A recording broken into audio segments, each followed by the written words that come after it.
इतिहास जानने का स्रोत। जी हाँ, इतिहास जानने का स्रोत। क्या है इतिहास जानने का स्रोत? इस चीज को अच्छे से डिस्कस करके समझते हैं, ठीक है ना। देखिए, जो सोर्सेस ऑफ हिस्ट्री है उसमें जो सबसे इंपॉर्टेंट जो आपका है पहला जो सोर्स है वो है आपका पुरातात्विक स्रोत। क्या है? पुरातात्विक स्रोत, यानी जिसको हम क्या बोलते हैं? आर्कोलॉजिकल सोर्स बोलते हैं। आर्कोलॉजिकल सोर्स को कह सकते हैं कि सबसे हम बेहतर मानते हैं, यानी इतिहास को जानने का सबसे बेहतर स्रोत मानते हैं, यानी सबसे विश्वसनीय स्रोत मानते हैं, ठीक है ना। तो इस चीज को समझना होगा कि जो पुरातात्विक स्रोत है, यानी जो आपको आर्कोलॉजिकल जो सोर्स है उसमें कौन कौन सी चीजें शामिल होती हैं। तो आर्कोलॉजिकल सोर्स में आपका अभिलेख आते हैं, ठीक है ना, इंस्क्रिप्शंस आते हैं। और इंस्क्रिप्शन जो है ना वो कह सकते हैं कि सबसे विश्वसनीय स्रोत को माना जाता है। इंस्क्रिप्शंस यानी कह सकते हैं कि पुराने समय में जो राजा महाराजा हुआ करते थे वो पत्थरों पे कोई चीज क्या करते थे? लिखवाते थे, यानी पत्थरों पे काट काट के मतलब क्या करते थे? किसी चीजों को वो इंकित मतलब इंगित करते थे कि आने वाली जो पीढ़ी है उस चीज को वो समझ सके, उस चीज को वो देख करके पढ़ करके समझ सके कि हम मतलब हमारे पूर्वज यानी हमसे पहले के जो राजा थे यानी हमारे जो पूर्वज थे वो किस तरह से शासन व्यवस्था को चलाया करते थे। तो अभिलेख यानी इंस्क्रिप्शन से कह सकते हैं कि हमें जानकारियां होती थी। और इसीलिए जो आर्कोलॉजिकल सोर्स से जो कह सकते हैं कि जो इंस्क्रिप्शन यानी पहला जो कह सकते हैं कि अभिलेख वाला जो सोर्स है उसको सबसे विश्वसनीय सोर्स माना जाता है इतिहास के जानने का, ठीक है ना। जैसे अगर एग्जांपल के तौर पे आपको मैं बताऊं तो एग्जांपल के तौर पे जो अशोक के अभिलेख है, ठीक है ना, अशोक के जो शिलालेख है यानी जो इंस्क्रिप्शंस हैं जो यह बताते हैं कि अशोक जो था वो कितना कह सकते हैं कि महान था, वो किस प्रकार से अपना शासन व्यवस्था किया करता था। और उसकी जो धम्म नीति है यानी अशोक की जो धम्म नीतियां हैं वो सब इंस्क्रिप्शंस में कह सकते हैं कि लिखी हुई हैं। अशोक के बारे में आप लोगों ने सुना ही होगा। अशोक कलिंग का युद्ध जब हुआ था, ठीक है ना, कलिंग का युद्ध तो बहुत फेमस है, ठीक है ना। कलिंग के युद्ध से ही कह सकते हैं कि अशोक के लाइफ का टर्निंग कह सकते हैं कि पॉइंट था। और अशोक का जीवन कलिंग युद्ध के बाद ही परिवर्तित होता है, क्योंकि कलिंग युद्ध के दौरान उसने बहुत सारे कह सकते हैं कि मार काट, बहुत सारे खून उन्होंने देख लिए थे, जिसके वजह से उनका कह सकते हैं कि दिमाग क्या हो गया था? परिवर्तित हो गया। और वो धर्म के कह सकते हैं कि रास्ते पे चलना शुरू किया था उन्होंने। और अशोक जो था वो बुद्ध के शरण में जाते हैं और बुद्धम शरणम गच्छामि बोल करके यानी कह सकते हैं कि बुद्ध के बताए मार्ग पे चलना शुरू करते हैं। तो उन्होंने कह सकते हैं कि जो धम्म नीति दिया अशोक ने उसको उन्होंने इंस्क्रिप्शंस यानी कह सकते हैं कि अभिलेखों में उन्होंने एक पत्थर पे उन्होंने क्या किया? लिखवाया कि आने वाली पीढ़ी यह जान सके कि हमें कैसे राज्य करना है, हमें कैसे लोगों की भलाई के लिए जीना है, वो सारी चीजें हमें उससे मिलती हैं। तो यहाँ पे कह सकते हैं कि जो आर्कोलॉजिकल सोर्स से जो जो चीजें मिली हैं उसमें जो पहला यानी आपका अभिलेख यानी इंस्क्रिप्शन है वह सबसे विश्वसनीय स्रोत होता है इतिहास को जानने का। वहीं पर हम दूसरी अगर बात करें, सिक्कों की बात करते हैं। किसकी बात करते हैं? सिक्कों की बात करते हैं। क्या बताते हैं सिक्के? यानी पहले के समय के जो सिक्के होते थे आपने पढ़ा भी होगा, मैं आपको बता भी दे रहा हूं कि सिक्कों पे उस समय के राजाओं की मतलब कह सकते हैं कि या तो चित्र बना होता था या फिर किसी जानवर का चित्र बना होता था या फिर कुछ चीजें उसके ऊपर लिखी होती थी, ठीक है ना। और जो सिक्के जो होते थे वे कह सकते हैं किसी भी साम्राज्य की आर्थिक स्थिति को क्या करती थी? दिखाती थी। मतलब उस समय के साम्राज्य की आर्थिक स्थिति कैसी थी, ठीक है ना, वह इंगित करती थी। कौन? सिक्के, ठीक है ना। और अगर बात करें जो अगला जो आपका आर्कोलॉजिकल सोर्स में है वो है आपका स्मारक व भवन। क्या है? स्मारक और भवन। क्या है स्मारक और भवन? देखिए, स्मारक और भवन जिसको मॉन्यूमेंट बोलते हैं, जो पुराने समय की जो मतलब भवन है, मतलब जो स्मारक, जैसे आपका हम एक बताएं आपको, दिल्ली का जो लाल किला है, ताजमहल है, ठीक है ना, आगरा का भी फोर्ट है, और भी बहुत सारे ऐसे मतलब आपको कह सकते हैं कि मॉन्यूमेंट आपको स्मारक मिल जाएंगे जो बताते हैं। यहाँ तक कि बड़े बड़े जो स्तूप हैं, ठीक है ना, व्हाइट पैगोडा जो बुद्ध के मतलब कह सकते हैं कि समय में था, ठीक है ना, जिसको अशोक ने बनवाया था। अशोक ने भी मतलब बहुत सारे व्हाइट पैगोडाज बनवाए हैं। तो प्राचीन मंदिर, स्तूप, महल, यह सब भी हमें क्या करते हैं? इतिहास के बारे में जानकारी देते हैं। और पहले के समय के आपके जो कह सकते हैं कि मंदिर थे, जो आपके भवन थे, जो आपके महल थे, यहाँ तक कि जो स्तूप थे, उनके दीवालों पे जो चित्रकारी हुआ करती थी, उनकी जो नक्काशी हुआ करती थी, वह हमें बताती थी कि उस समय के लोग कितने ज्यादा डेवलप थे, कितने ज्यादा कह सकते हैं कि इन कारीगरी में बहुत ही मतलब माहिर थे। तो यह इतिहास को ही जानने का क्या है? एक स्रोत है, ठीक है। वहीं पर जो नेक्स्ट है इसमें आर्कोलॉजिकल सोर्स में, वह है आपका खुदाई। यानी खुदाई से यहाँ पे क्या क्या चीजें मिली उससे हम इतिहास के बारे में जानकारी लेते हैं। खुदाई के दौरान कह सकते हैं कि मुहरें मिली, उस समय के मतलब साम्राज्य के, पुराने समय के साम्राज्य के जो मुहर बताते थे कि उस समय सील का भी यूज किया करते थे, सामानों को मतलब सील किया करते थे, अभिलेखों को मतलब जो दस्तावेजों के ऊपर सील लगाया करते थे, इसकी जानकारी मतलब मिलती है। यहाँ तक कि मिट्टी के बर्तन के भी साक्ष्य मिलते हैं, जिससे पता चलता है कि उस समय के लोग मिट्टी के बर्तन भी यूज किया करते थे।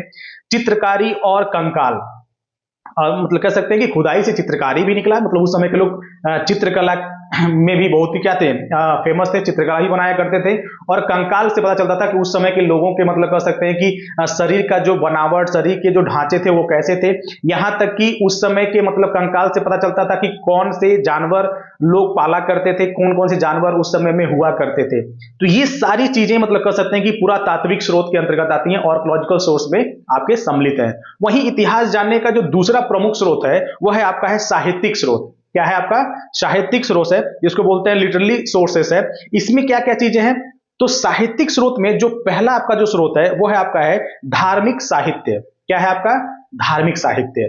क्या है धार्मिक साहित्य में? समझिएगा, वेद। क्या है?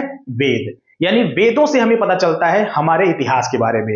यानी वेद यानी एक ऐसा समय जिस समय में वेदों की रचना हुई थी, यानी वेद, वैदिक काल, वेदों के रचना होने के समय को कहते हैं। और कितने वेद हैं?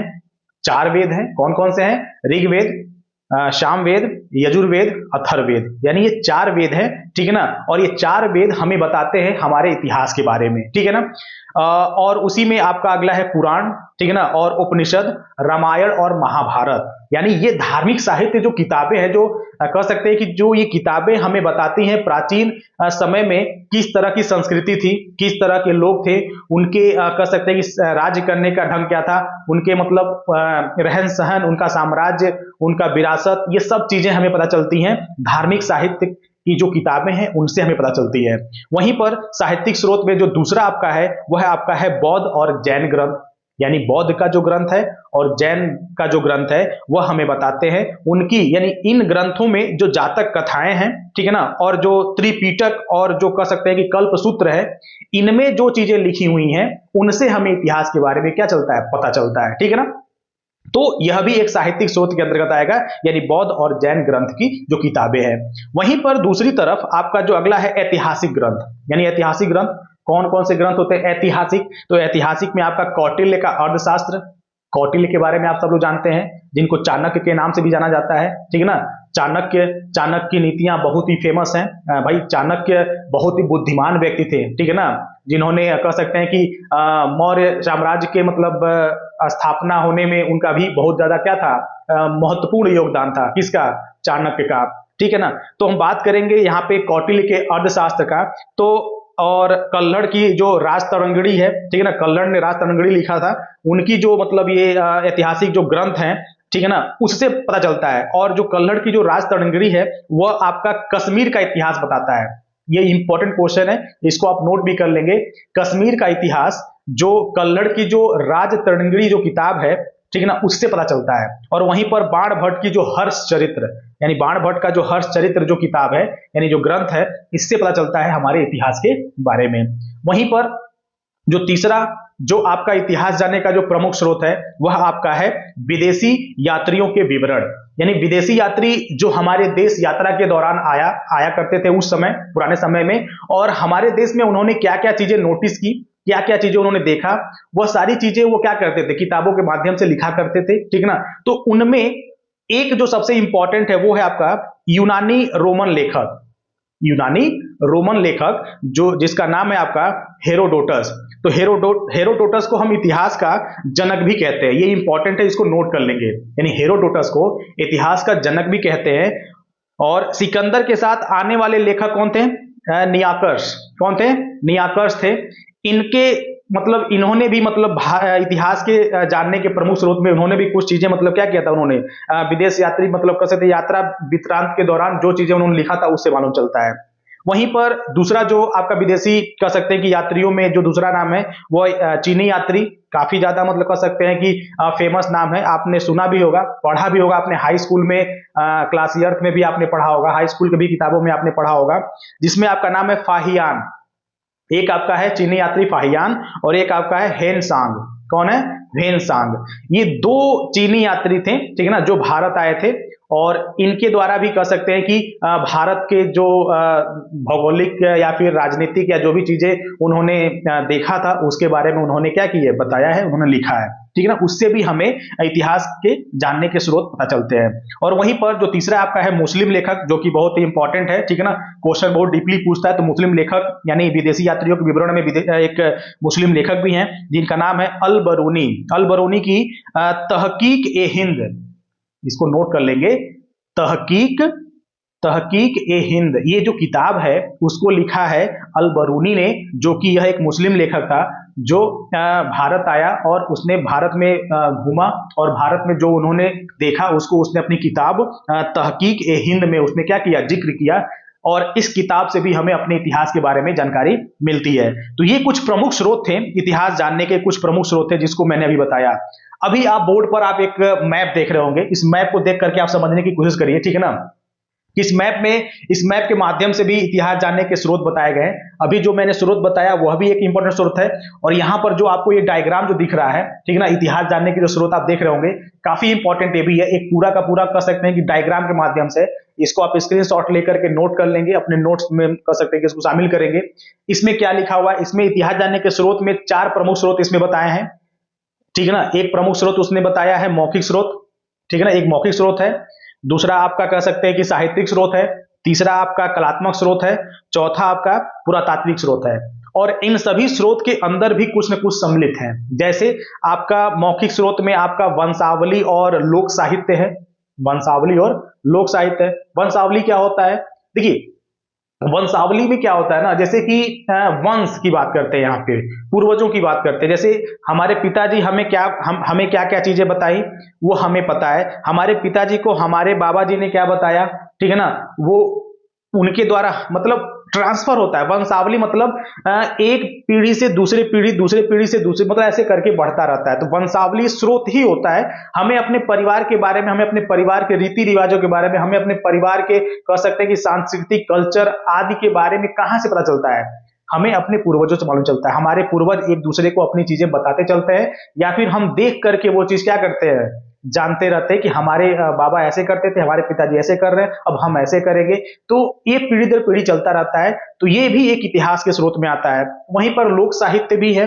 लोक साहित्य यानी हमारी जो संस्कृति है, लोक साहित्य संस्कृति अलग अलग कह सकते हैं कि राज्यों की अपनी अलग अलग क्या होती है, संस्कृति होती है, ठीक ना। अलग अलग कह सकते हैं कि उनके नृत्य होते हैं, अलग अलग संगीत होता है, अलग अलग भाषा होती है, अलग अलग कह सकते हैं कि उनकी त्योहार होते हैं। तो ये सारी चीजें कह सकते हैं कि आपके लोक साहित्य के अंतर्गत है। वहीं पर आपका साहित्यिक स्रोत में अगर आप बात करेंगे तो साहित्यिक स्रोत में आपका भारतीय साहित्य, विदेशी विवरण, ये सब सम्मिलित है, जिसमें आपका भारतीय साहित्य में आपका वेद एवं इतिहास है, कविता एवं नाटक है, आपका ऐतिहासिक लेख है, कहानियों का संग्रह है, वैज्ञानिक एवं तकनीकी लेख है। वहीं पर विदेशी विवरण में यात्रा वृत्तांत, जैसा कि अभी मैंने पहले ही बताया आपको, वह भी है और ऐतिहासिक वृत्तांत भी है। वहीं पर दूसरी तरफ कलात्मक स्रोत की अगर हम बात करें तो कलात्मक स्रोत में आपका चित्रकला, मूर्तिकला और पट्टिका यानी पैनल है, उस पे है। और वहीं पर अगर पुरातात्विक स्रोत की बात करेंगे तो पुरातात्विक स्रोत में पहला आपका शिलालेख है, जिसमें आपका पांडुलिपि और ताम्रपत्र और सिक्के हैं, जिससे इतिहास के बारे में पता चलता है। वहीं पर आपका जो संरचना है, संरचना में आपका स्मारक और टीला जो होते हैं, ठीक है ना, स्तूप, ये सबसे मालूम चलता है। और वहीं पर आपका उत्खनन है, तो उत्खनन में जैसे आपका मानव, पशु तथा पौधों के अवशेष से इतिहास के बारे में मालूम चलता है। वहीं पर उपकरण एवं हथियार से मालूम चलता है हमारे इतिहास के बारे में। मूर्तियों एवं आभूषणों से पता चलता है हमारे इतिहास के बारे में। मृत भांड एवं खिलौनों से हमें मालूम चलता है हमें इतिहास के बारे में। निवास स्थान एवं सावधान, यानी ये सारी चीजें जो आप देख रहे हैं यहाँ पे मैप, इसको आप क्या करेंगे, स्क्रीनशॉट लेकर के इसको आप अपनी कॉपी में बना लेंगे। बाकी देखिए ये जो टॉपिक था आपका इतिहास जानने के स्रोत, ये काफी इंपॉर्टेंट है, पहला टॉपिक था ये, ठीक है ना। और उम्मीद मानिए कि आपको एक बेहतर नोट्स देने का मैं पूरा प्रयास करूंगा और आप मेरे चैनल पर बने रहेंगे। नेक्स्ट वीडियो में आपको मैं पाषाण काल का, जो पाषाणकालीन जो संस्कृति है, उसके बाद ताम्रकालीन, उसके बाद आपका वैदिक, ये सब कुछ आपको टॉपिक वाइज मिलता रहेगा, ठीक है ना। तो चैनल के साथ जुड़िए। कोई मेरा कह सकते हैं कि पेड क्लास नहीं चलता है। आपका जो भी वीडियो होगा, पूरा वीडियो आपको, पूरा नोट्स आपको मैं YouTube पर ही अपलोड करके आपको देता रहूंगा। बस आप लोगों का सपोर्ट चाहिए। चैनल को ग्रो करने में बस आप लोगों का प्यार और साथ चाहिए, जिससे कि मैं आप लोगों के लिए बेहतर से बेहतर नोट्स मैं आप लोगों को प्रोवाइड कराता रहूं। ठीक है ना? तो आप लोगों को वीडियो अच्छी लगी होगी तो आप लोग इसको सब्सक्राइब करें, ठीक है ना, और बेल आइकन दबा लेंगे कि अगली अपडेट जाते ही आपको नोटिफिकेशन मिले। वैसे मैं आपको बता दूं कि प्रतिदिन आपको हर दिन 5 बजे, शाम 5 बजे आपको वीडियो मिलता रहेगा। इतिहास का मिलेगा, ज्योग्राफी का मतलब भूगोल का मिलेगा, सिविक्स का भी मिलेगा, आपको ईवीएस का भी मिलेगा, आपको बीच बीच में आपको मैथ्स का भी मिलता रहेगा, बट ज्यादातर फोकस एसएसटी पे रहेगा। ठीक है ना? एसएसटी वाले पार्ट पे रहेगा। तो आप लोग एसएसटी क्लास के लिए मुझसे जुड़े, ठीक है ना, यही मैं आप लोगों से कहना चाहूंगा। ठीक है ना? तो बहुत बहुत धन्यवाद, आप लोगों ने मेरे पूरा सेशन को देखा। ठीक है ना? अब कल नेक्स्ट वीडियो में मैं मिलता हूं आप लोगों को एक नए टॉपिक के साथ। ठीक है ना? धन्यवाद।